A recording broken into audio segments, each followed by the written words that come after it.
His retreat hut is located on a slope 40 minutes away from the village. In this hut, supposedly countless yogis had meditated before him.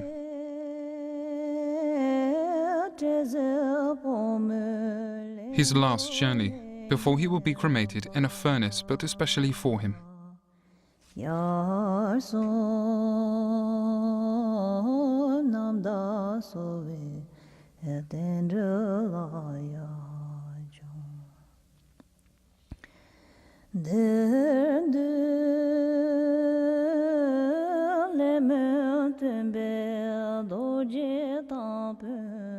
In this hut, he meditated for the last 30 years of his life. This was his meditation box. Through all the years, he rejected the villagers' attempts to install an oven in his room.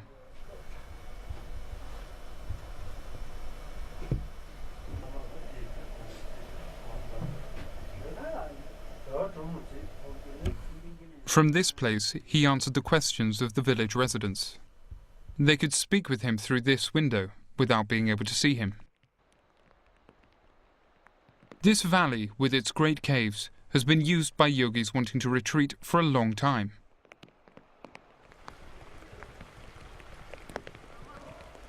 Also here, there are footprints in the rocks by which the yogis demonstrate the illusion of all phenomena.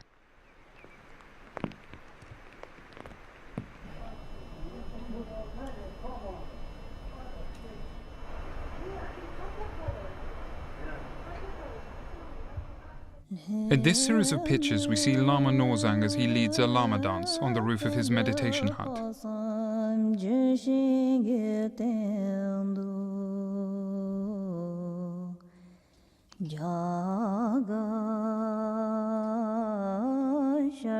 At the same time as his cremation began, 2 rainbows appeared around the sun.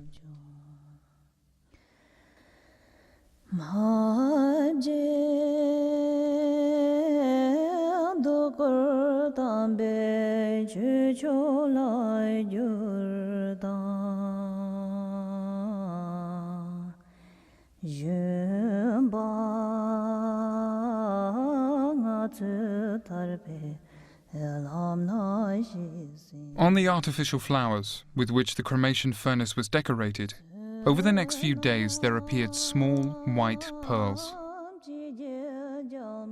The Tibetans say that these pearls developed from the burnt bones of the yogi as a parting gift to his students.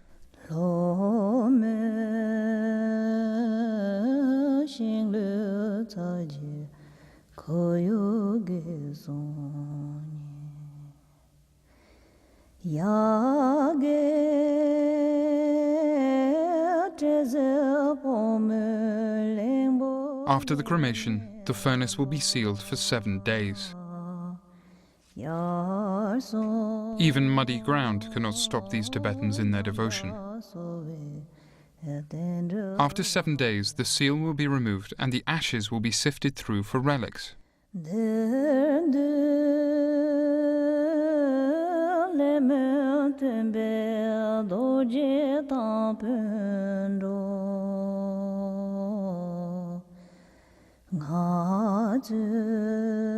An unusual find.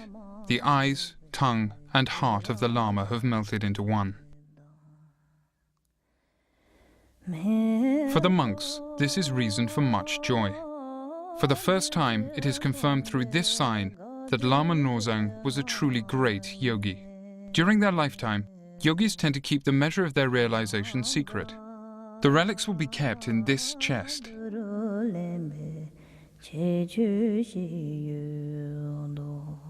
Lama Norzang with his closest students.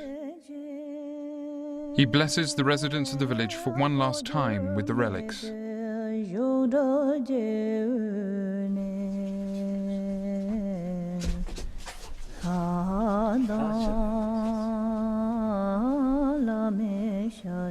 We were allowed to take a closer look at the relics. Both of the eyeballs, You see other eye, and this is the heart muscle, and the tongue. It's a tongue, yeah? The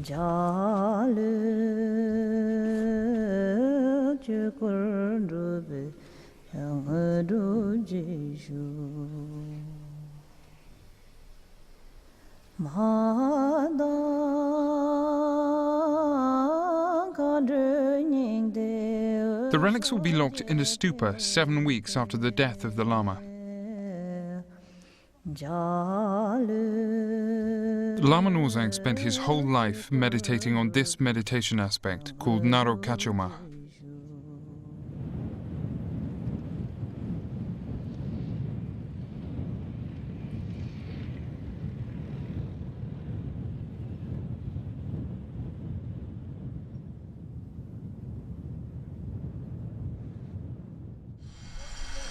Gotchi Gompa is a monastery of the Karma Kagyu school. It is famous for the high number of people who have realized Mahamudra there. This is the oldest Lama in the monastery. He is 82 years old. He is the last living witness who can tell of the Chinese invasion of 1951. Back then, all 500 residents of the monastery fled to the mountains out of fear of the Chinese. 4 months later, there were only 40 still alive. The others died from starvation, the cold, or were shot by the Chinese. In this photo of the 16th Karmapa, the leader of the Karma Kagyu school, impressions of his protection aspect developed at his heart center after the film had been processed. He had actually wanted to spend the rest of his life in retreat in the mountains. Only recently did he return to the monastery, as life in the caves had become too difficult for him.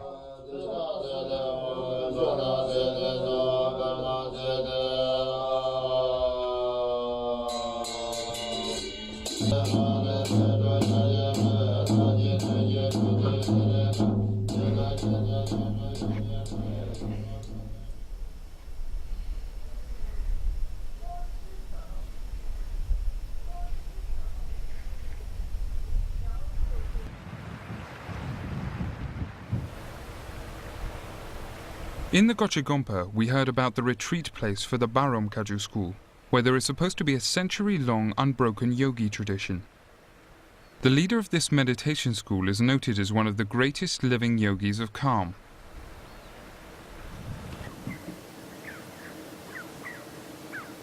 The monastery of Kyodrak of the Barom Kagyu tradition is a several-hour journey by jeep from the nearest city. A view of the monastery from a cave where Guru Rinpoche meditated.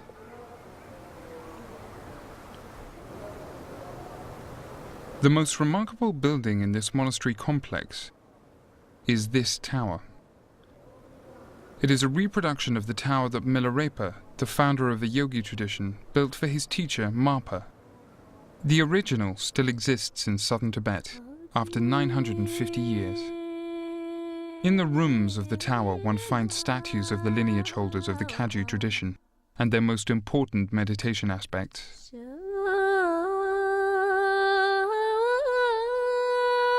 This is Milarepa.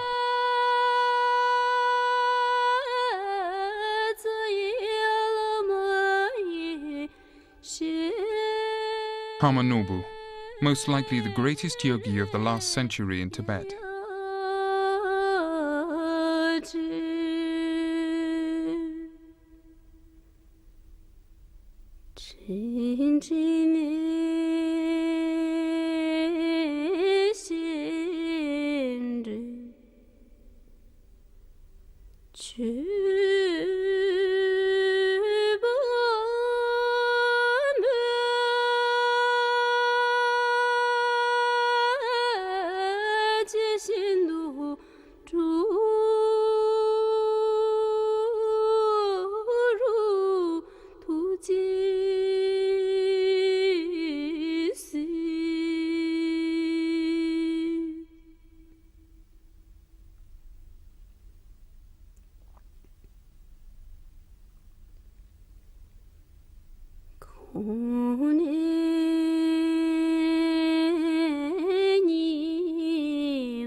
In the mountains above the monastery, there is a retreat place rich in tradition.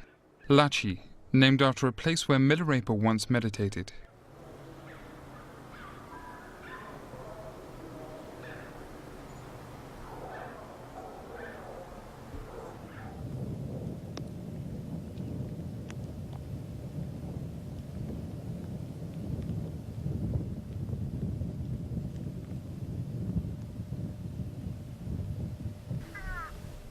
The new arrivals are taught on the lower levels. Most students must first learn to read and write before they can begin their meditation practice.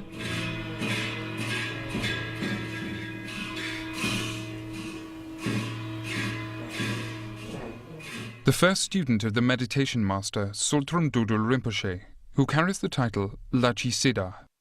Siddha means one who has developed supernatural abilities.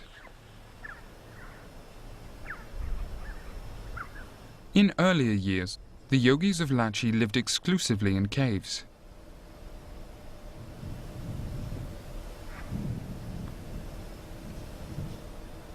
All the buildings one sees here were built after 1976, the end of the Cultural Revolution, when the Chinese had loosened their prohibition on the practice of religion.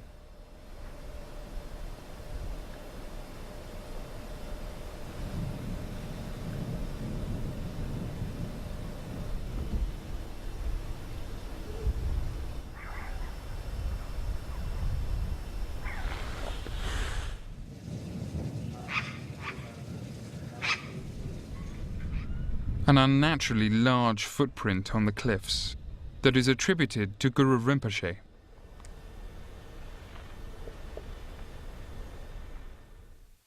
Legend says that Guru Rinpoche, in the wrathful form of Dorje Chorlo, flew to this point on a pregnant tigress.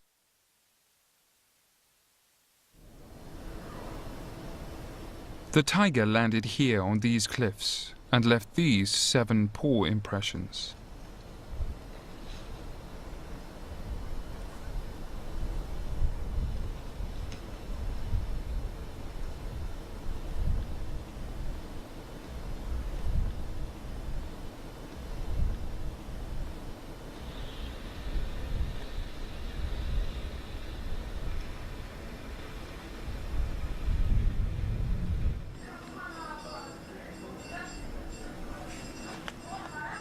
This is Repa Tsultrim Tachin in his white cotton robes together with his main student.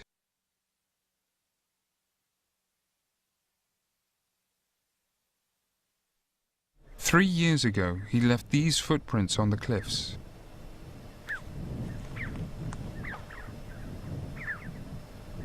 Before this house was built, Tsultrim Tachin sat on this rock ledge for 6 years in every type of weather and in every season.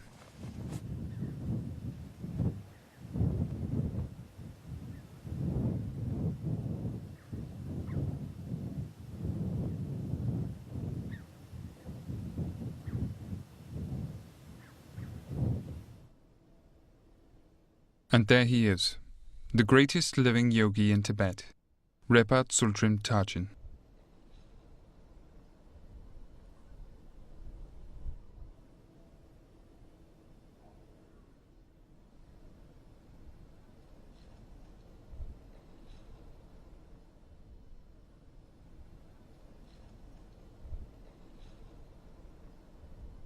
The greatest teachers of all meditation schools come to Lachi to learn from him. He has meditated in Lachi for 18 years and has promised never to leave this place. It is said that he lives only from 6 kernels of barley and a few sips of water per week. Repas practice a very advanced meditation, tumo, or inner heat, that has the effect of producing heat in the body. As an external sign of this, the Repas do not wear warm clothing, only thin cotton robes. Directly translated, Repa means the wearer of cotton. The growth of Lachi. All children come here of their own accord. Some even come here at the age of 6. One young boy was very wild and behaved impossibly.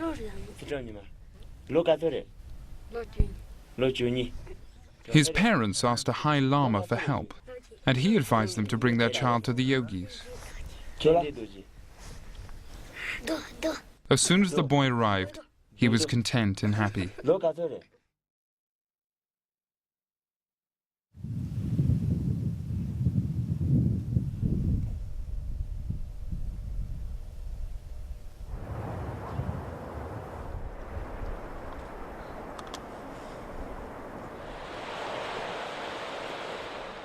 Our next destination is the oldest Karma Kagyu monastery in Tibet, the main headquarters of the Karmapas in Tibet.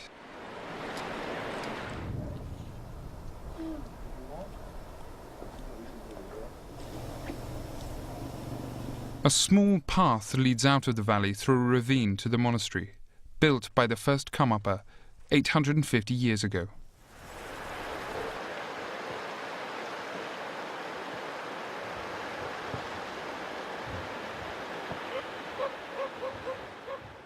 Karma Gurn. The residents of this area defended their monastery so ferociously during the Cultural Revolution that the Chinese did not totally destroy it. The main foundation remained.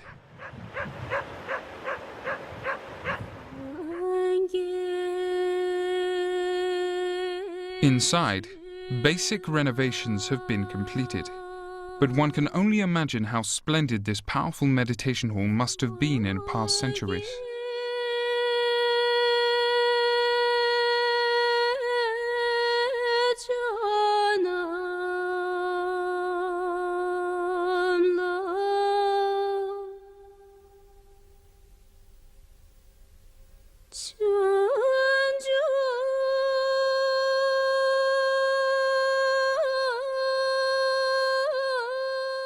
This 8-meter-tall Buddha statue was erected by the second Karmapa. He received the donations for this project from the Emperor of China, his most prominent student, 750 years ago.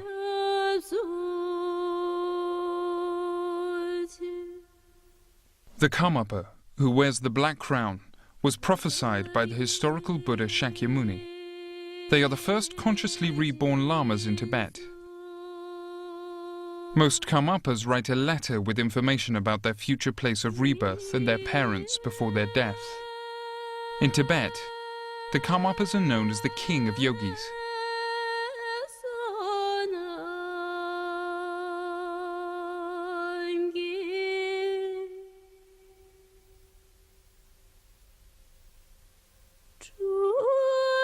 The severely damaged mural paintings from the 15th century show the enlightened lineage holders of the Karma Kagyu school who can be traced back to the first millennium.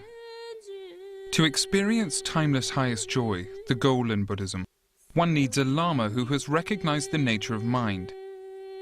The Karma Kagyu school has an uninterrupted transmission line of accomplished masters, dating back to the historical Buddha Shakyamuni. The Indian Mahasiddha Naropa, who transmitted the special meditation methods of